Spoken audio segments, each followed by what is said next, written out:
I've always been drawn to strange stories, the kind that keep you up at night. I spent more nights than I could count scrolling through forums and Reddit threads, reading about haunted places, mysterious disappearances, and unexplained events. True or not, those stories always grab my attention. And that's why when I saw the job posting for the Creepypasta grocery store, I couldn't believe my luck. It wasn't a typical ad. Had no flashy graphics, no professional formatting, just a plain text line that read, "Night shift available," for those curious about the unusual. It wasn't just my love of strange stories that made me apply so quickly. I needed the money. College wasn't cheap, and my parents were already stretched thin trying to support me. Between tuition, rent, and textbooks, I had to pull my weight. Taking a night shift seemed perfect. It'd give me time during the day for my other part-time jobs and classes, and maybe leave a little extra for the next semester. I didn't really expect to get the job. The process was almost non-existent, just a quick phone call and a promise that I could start right away. No interview, no paperwork, no questions. At the time, I thought it was a lucky break. I didn't know then that the stories I loved reading would feel a lot less fun when they weren't just words on a screen. My first night shift at the Creepypasta grocery store didn't start like I expected. The place was smaller than I thought it would be, with cramped aisles and a flickering open 24/7 sign outside. When I walked in, the air inside was stale, like it hadn't been aired out in years. It smelled faintly of old cardboard and something metallic. When I stepped inside, the store was empty, save for the steady hum of the fluorescent lights overhead. There were no customers and oddly no other employees. The register sat unattended and the shelves were stocked neatly, like no one had touched them in weeks. The break room was tucked in the back, past a hallway lined with storage lockers and a cracked mirror. Inside was as depressing as the rest of the store. Peeling wallpaper, a stained couch, and a coffee pot that looked like it hadn't been cleaned in decades.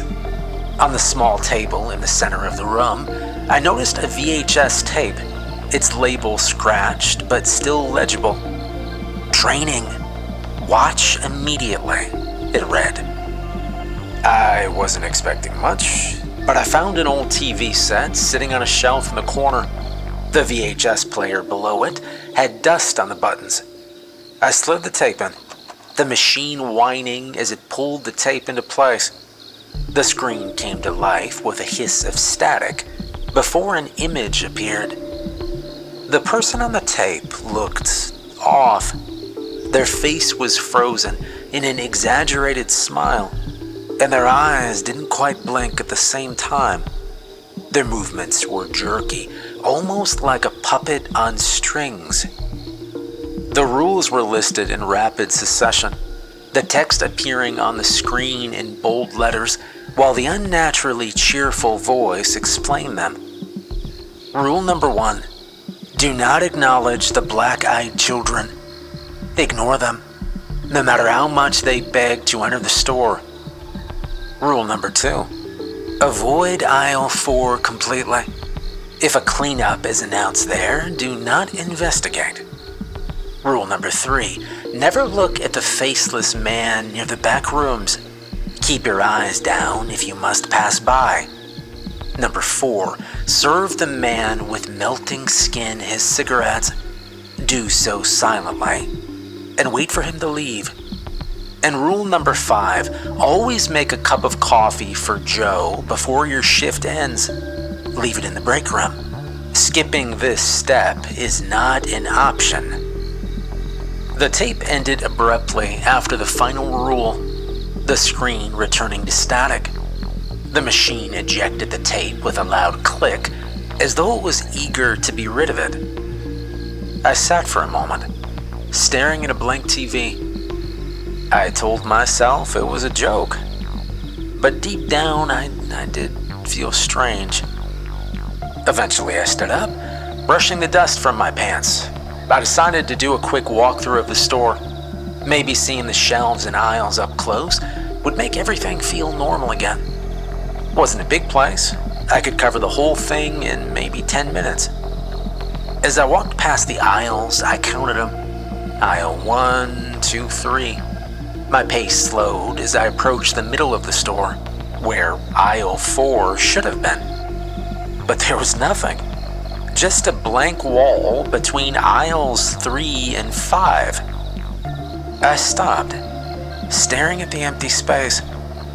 The wall was bare, except for a faint outline of what might have been a doorway, long since plastered over.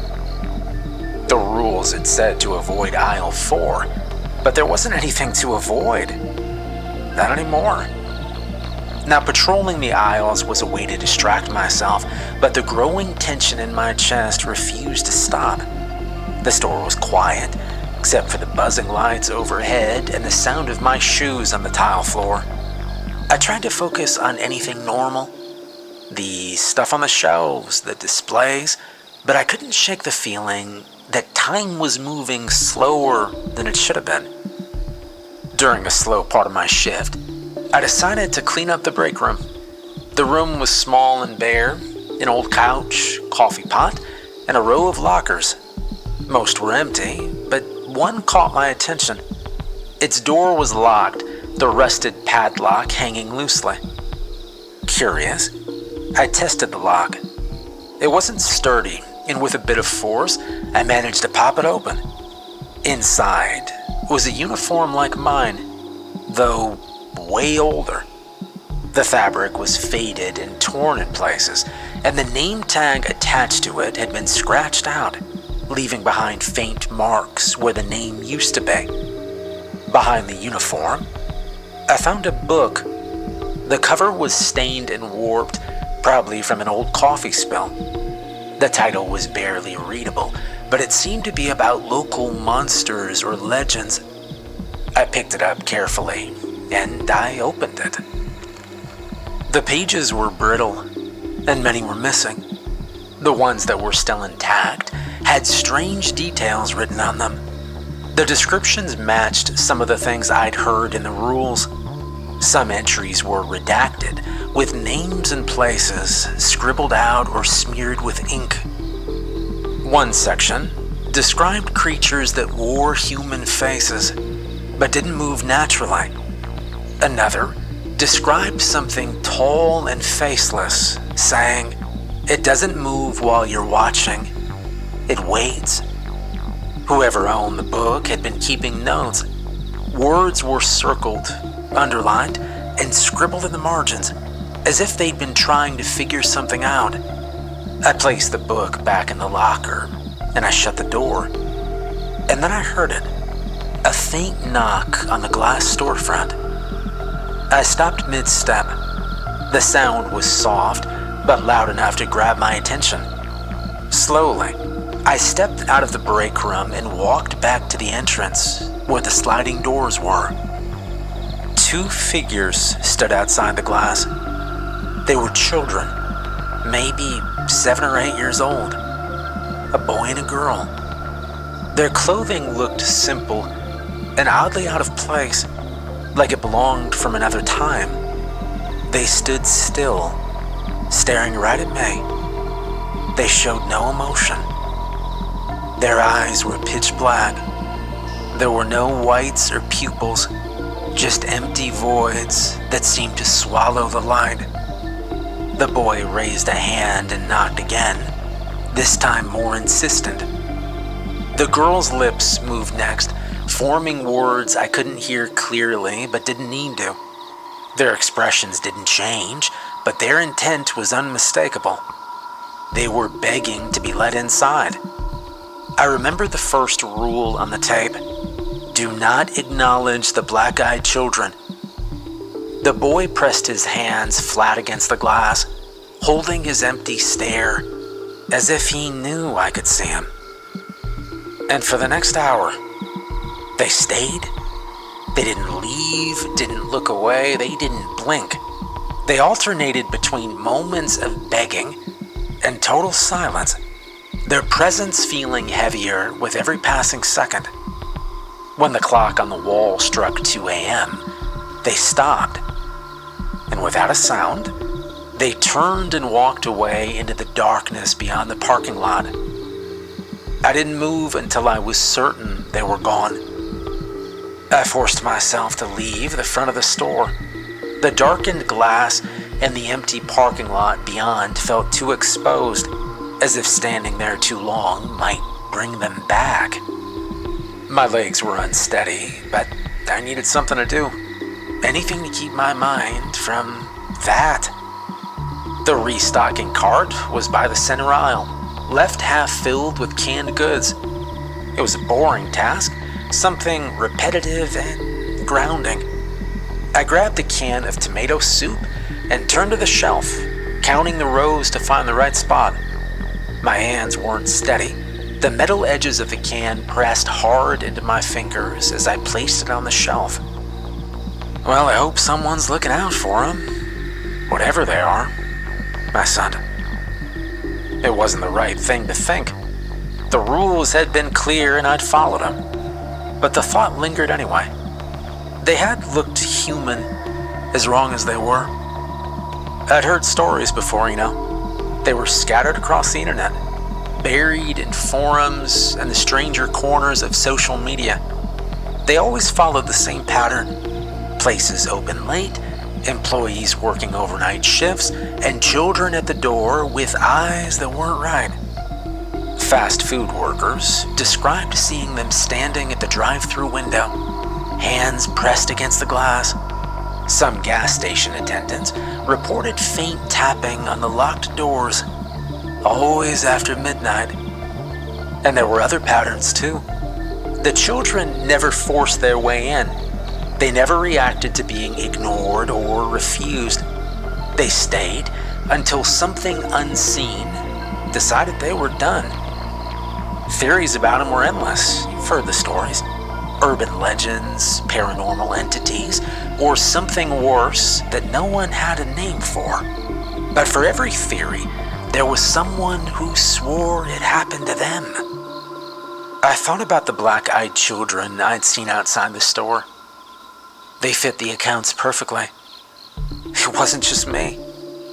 I wondered how many people had ignored the rules and what might have happened to them. And that thought did not sit well with me. After restocking the shelves, I pushed the empty cart back towards the rear of the store. The area was quieter, with only the low hum of the cooler units breaking the silence. As I neared the back rooms, something caught my eye. A faint movement in the dim light at the far end of the hallway. Standing outside the doorway to the back rooms was a tall figure, its outline stark against the glow of the broken bulb overhead. It didn't move, and the longer I stared, the clearer its features, or lack thereof, became. It had no face, no eyes, no nose, no mouth, as though someone had erased its identity completely. I remember the rule: never look at the faceless man near the back rooms. I forced my eyes away, looking at the floor. I turned the cart sharply, redirecting myself toward the middle aisles. The rule was clear: don't acknowledge it, don't interact. Even as I walked away, I could feel him watching me. The stories about the faceless man had always been harder to believe, but the details were as consistent as the accounts of the children. I'd read about him before. Old reports from workers, old forum posts, and the occasional police file that didn't lead anywhere. A figure, always described as extremely tall, dressed in a plain black suit, and seen standing near back rooms or open doorways. People who talked to the faceless man alone often disappeared. Their belongings would be left behind. Phones, wallets, keys, but never a trace of the person themselves. The police didn't have much to go on, and the cases were usually filed under missing persons, without any further investigation. The stories stayed in the dark corners of the internet, where they blended with urban legends and conspiracy theories. Theories about him varied. Some said he was an omen, appearing before something terrible happened. Others thought he was a predator, choosing victims at random. There were claims he would appear in multiple places at once, as though he wasn't tied to a single location. The intercom crackled to life suddenly, shattering the stillness of the store. Clean up on aisle 4. The voice was distorted, mechanical, like it was barely making it through the worn-out speakers overhead. The thing was, aisle 4 did not exist. I stayed where I was, standing motionless near the register. The training tape had been clear about this rule: ignore any announcement about aisle 4. I forced myself to ignore it. Instead, I turned to the coffee maker behind the register. My hands were steady as I grabbed a mug and scooped coffee grounds into it. The intercom continued, the same words looping over and over. I focused on the sound of the coffee dripping into the pot, the soft hiss of steam, the only thing keeping me grounded. When the pot finished, I poured myself a cup and leaned against the counter, holding the warm mug in both hands. The announcement stopped suddenly, leaving the store in complete silence. I stayed where I was, sipping the coffee slowly. I didn't look toward the aisles. I didn't move. The quiet felt heavy, but I waited it out. I thought about why I'd taken this job in the first place. College was bleeding me dry, man, and with my parents already stretched thin, I needed every paycheck I could get. A summer job at a grocery store seemed harmless enough when I applied. I wondered how many other people had worked this shift before me. Did they feel the same crawling fear in their chest? What did they do, block it out? Or did it eat away at them, little by little? I looked down at the mug in my hands, realizing I'd been gripping it too tightly. The rules were clear, and following them was the only way to get through the night. Still, I was nervous. The sound of footsteps pulled me out of my thoughts. Slow and wet. They slapped against the tile floor, growing louder as they approached the counter. I looked up and froze. A man stood there. His skin hung loosely from his frame, sagging, like it was too heavy for his body to hold. The training tape came back to me, the rule as clear as the first time I'd heard it. Serve the man with melting skin his cigarettes. Do not speak. I reached behind me, hand trembling, as I searched blindly for the shelf of cigarette packs. My fingers brushed against one, and I grabbed it, not daring to take my eyes off him. I placed the pack on the counter, careful to move slowly. He didn't move at first, and then, with a sickening, gurgling sound, he raised a hand. His fingers were long and bent out of shape, and they left streaks of something dark on the counter as they slid over the cigarettes. The smell hit me as I turned to leave, thick and sour. I held my breath, waiting for him to disappear into the shadows beyond the store. The door didn't open. There was no sound of it sliding on its tracks. When I looked up, the man was gone. I stayed rooted in place, the lingering smell making it hard to breathe. The pack I had handed him was gone, but the faint smear on the counter was proof he'd been there. And there was something familiar about the man. His presence had sparked a memory, a connection to stories I'd read late at night. Accounts of creatures that weren't human, but that wanted to be. I'd read about them before, too. One report stood out in my mind. A convenience store clerk in Nevada had talked about a man who came in every night around the same time. He looked normal at first, but as the days went on, the clerk noticed his skin did not look real. The man never bought anything. He just stood by the counter, staring. And one night, that clerk disappeared. At least that was how the story went. But as for what actually happened to the clerk, well, your guess is as good as mine. The shift was nearly over when I heard someone enter through the front doors.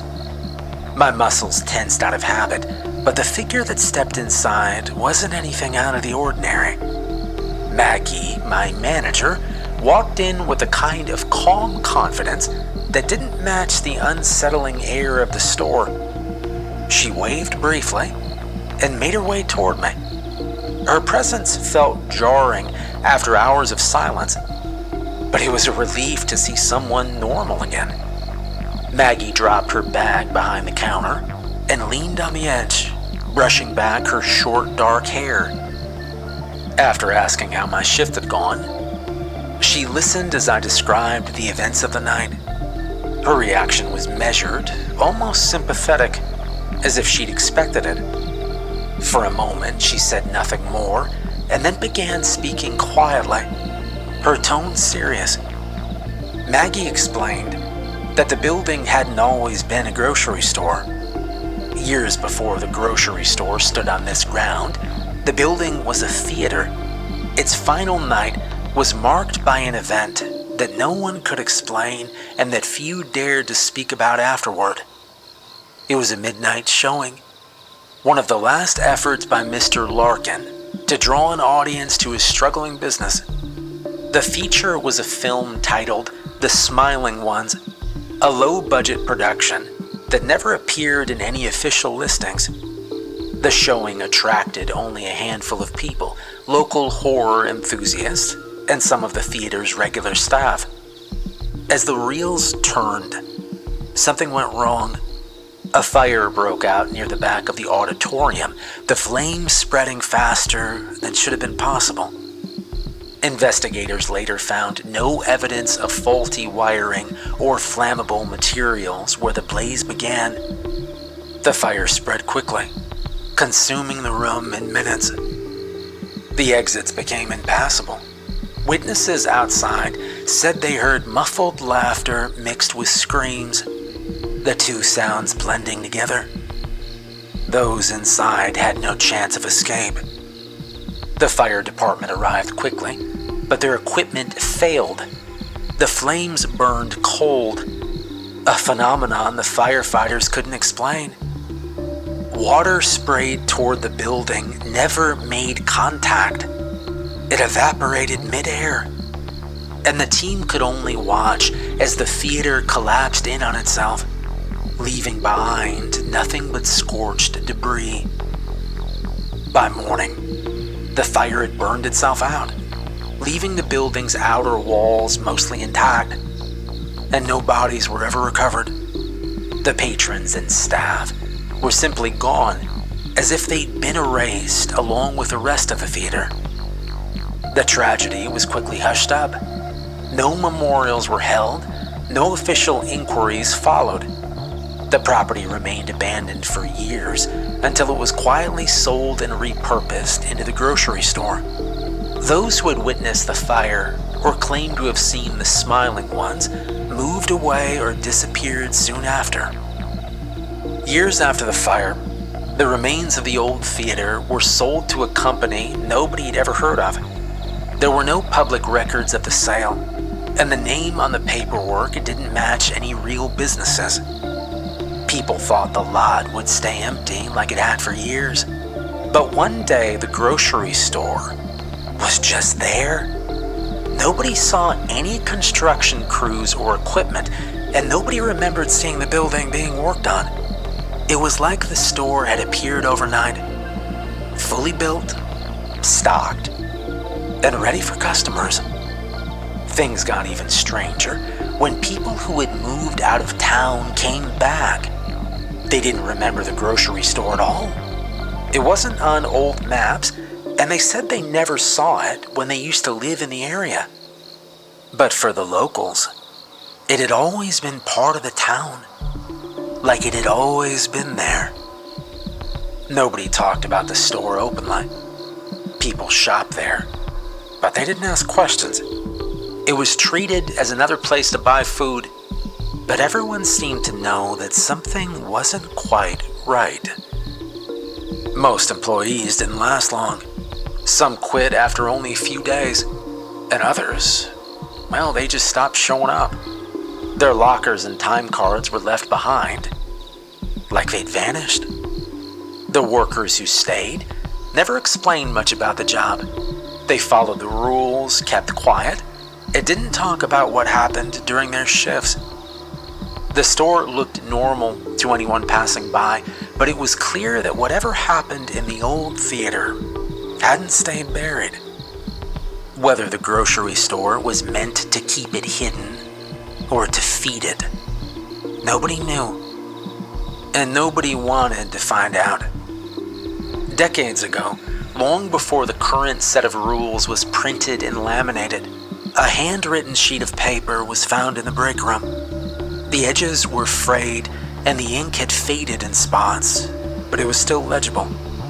The note was pinned to the wall with a rusty nail, as if it had been meant to stay there forever.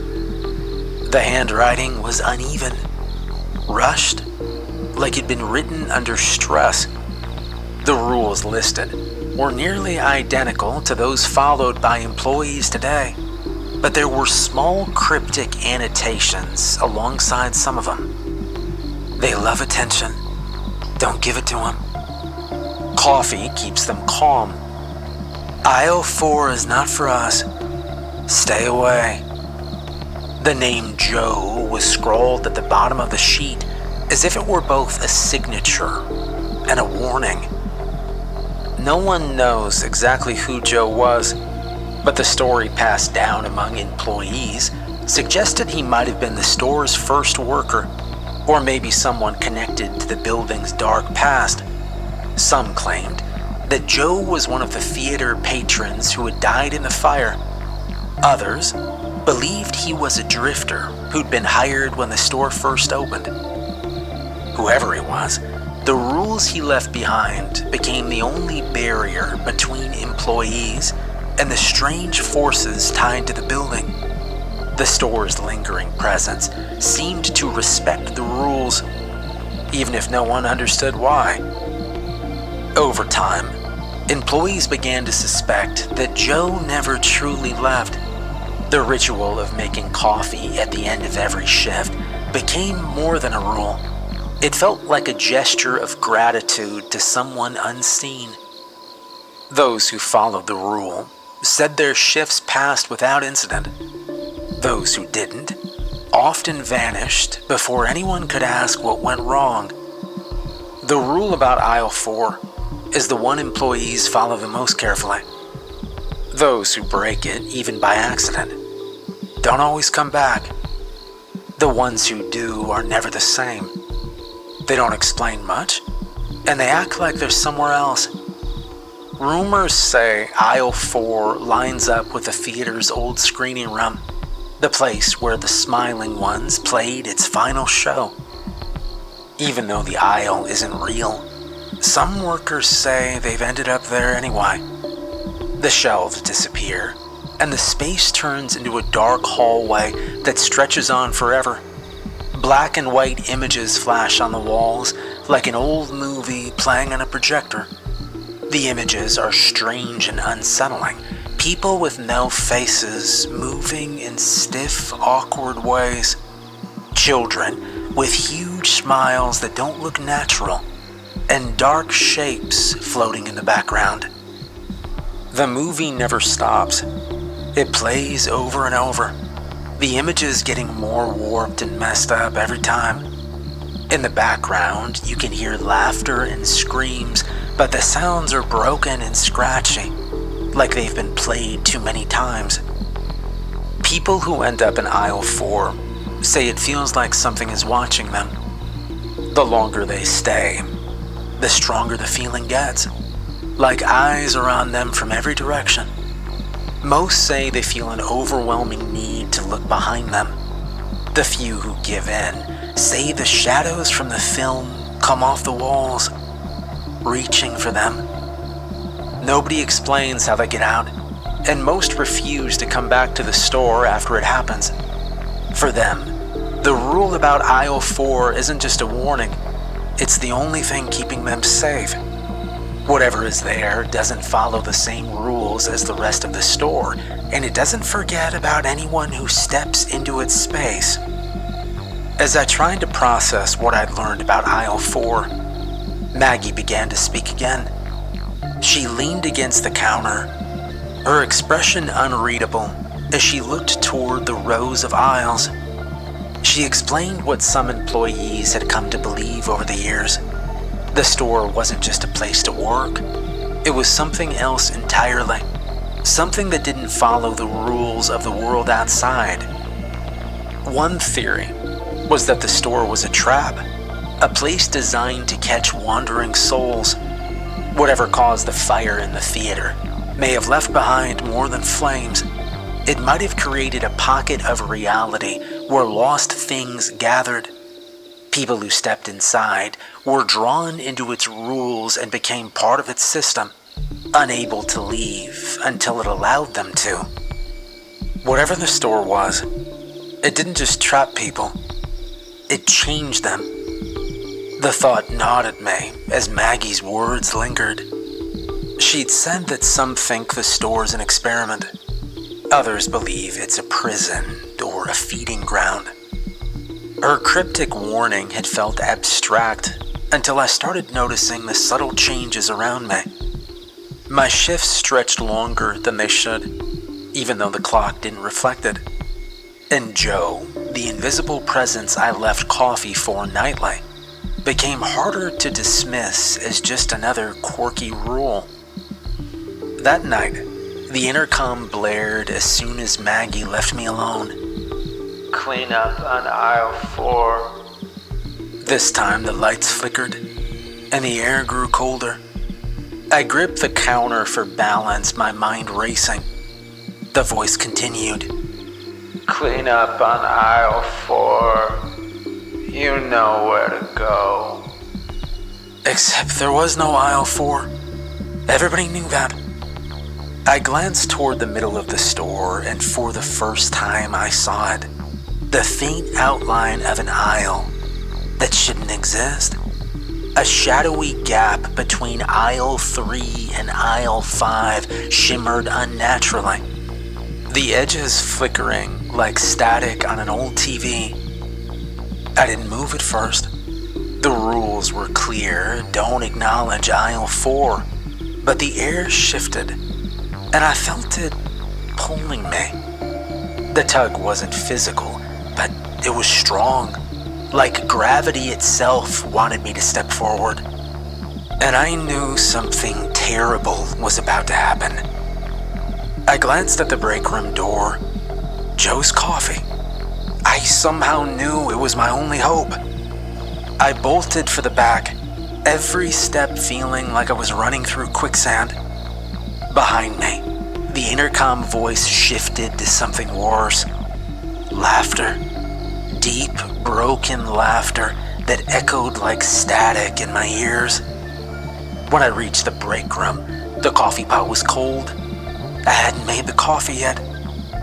The laughter grew louder, followed by footsteps. Wet, dragging, and impossibly slow. The faceless man. I grabbed the coffee pot with trembling hands, fumbling to fill it. The rules demanded precision, but my heart was pounding. I hit the brew button and turned to face the break room table, waiting for the pot to finish dripping. But the dragging footsteps stopped just outside the break room door. A shadow stretched beneath the crack. It didn't move. my back pressed against the counter, willing the coffee machine to finish. "Joe, whoever you are, man, I need help," I said. The shadow shifted, and the break room door creaked open. The faceless man stood there, impossibly tall, his suit soaked with some dark fluid. The space around him warped, bending reality itself. I couldn't look at him. The rules said not to. My eyes dropped to the floor as I focused on the soft gurgle of the coffee pot. Don't look, I muttered to myself. And then I heard the chair scrape against the floor. Not the door, the chair. My eyes flicked toward the break room table, and I froze. The chair had shifted, like someone invisible was sitting down. I felt it then.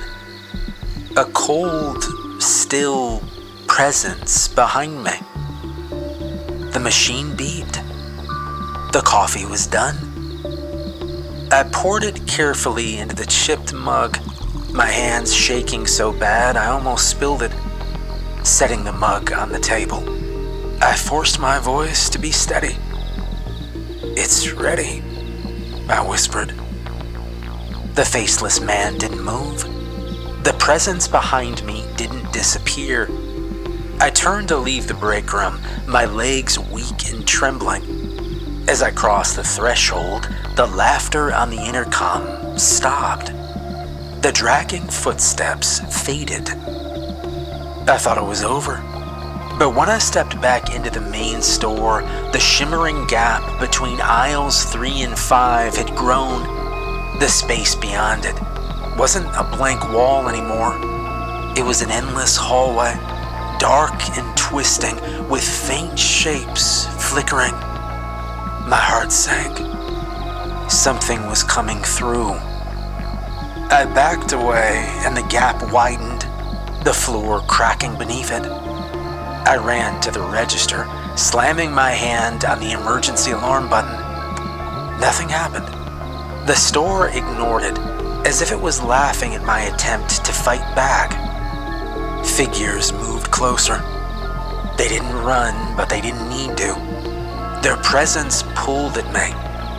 I stumbled, nearly falling. And then I heard it. The faint creak of a chair behind me, back in the break room. I didn't have time to think. I bolted toward the sound, slamming the door behind me. The coffee mug was empty, but the chair was pushed neatly back under the table. Steam still barely rose from the cup, as if whoever, or whatever Joe was, had just finished drinking. I heard a voice then. It echoed in the room around me.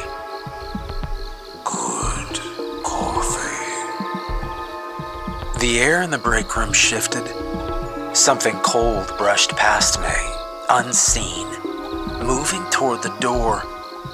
The dragging footsteps resumed, but this time they weren't coming for me.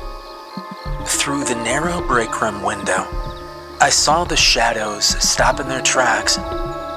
The faceless man turned, his featureless head tilting toward the empty air, as if acknowledging something greater. One by one, the figures ran back into the endless hallway. The gap between the aisles flickered, then vanished, leaving only a blank wall, and the store fell silent. Maggie arrived as usual at the end of my shift. She glanced at the break room table, saw the empty mug, and gave a small nod of approval.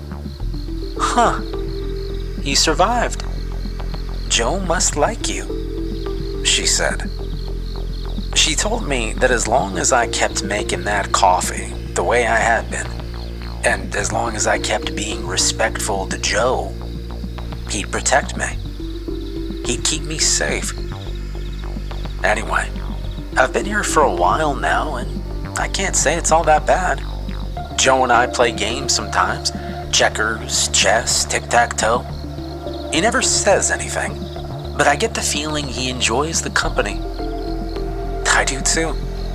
Though we've never had an official conversation, I can't help but feel like we're friends. And I know this sounds crazy, but I think I might stay.